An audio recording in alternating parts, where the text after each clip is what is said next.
చుట్టూ ఉన్నటువంటి తమిళనాడు, తెలంగాణ, కర్ణాటక బాగుపడ్డాయి అంటే కారణం అక్కడ పారిశ్రామిక ప్రగతి. ఎందుకు సాధ్యమైంది అంటే వ్యాపార పారిశ్రామిక వ్యవహారాల్లో రాజకీయ జోక్యం ఉండేది కాదు, ఇప్పటికీ ఉండదు. ఏ రాజకీయ పార్టీ అధికారంలో ఉన్నా సరే వాళ్ళ జోలికి పోరు.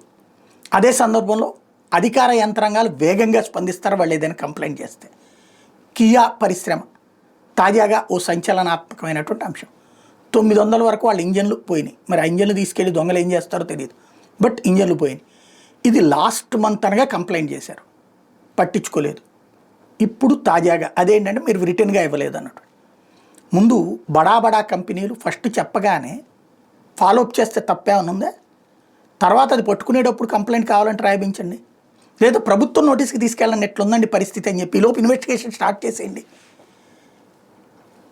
రికార్డుల ప్రకారం కావాలని చెప్పి ఆగితే దొంగ ఆగుతాడా? ఇప్పుడు దొంగతనం చేసి ఒకడు పారిపోతున్నాడు, సార్ నా బంగారం ఎత్తుకుపోతున్నారండి అక్కడ, లేదా అక్కడెక్కడో మావది లారీ పట్టుకుపోయారండి ఒకసారి చూడండి అంటే ముందు నువ్వు కంప్లైంట్ రాసి ఆ తర్వాత నేను బంగారం పట్టుకుపోతున్నాడు వెనకాల పరిగెడతాను, లేకపోతే లారీ వెనకాల పరిగెడతానంటే కరెక్టేనా?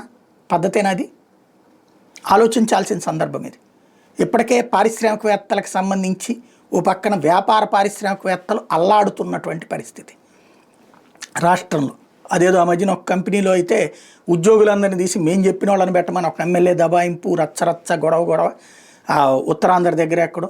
రెండోది ఇక్కడేమో సిమెంట్ ఫ్యాక్టరీలకు సంబంధించి పల్నాడు దగ్గర ఉన్నటువంటి వాళ్ళు 2 నెలల నుంచి పని చేయనివ్వని అయినట్టు. చివరికి ఇప్పుడు ఇలాంటి స్టేజీలు వస్తే ఎట్లాగా? ఖచ్చితంగా ప్రభుత్వం ఒకటి ఆలోచించాలి, పరిశ్రమల మంత్రి టీజీ భరత్ గారు ఒకటి ఆలోచించాలి.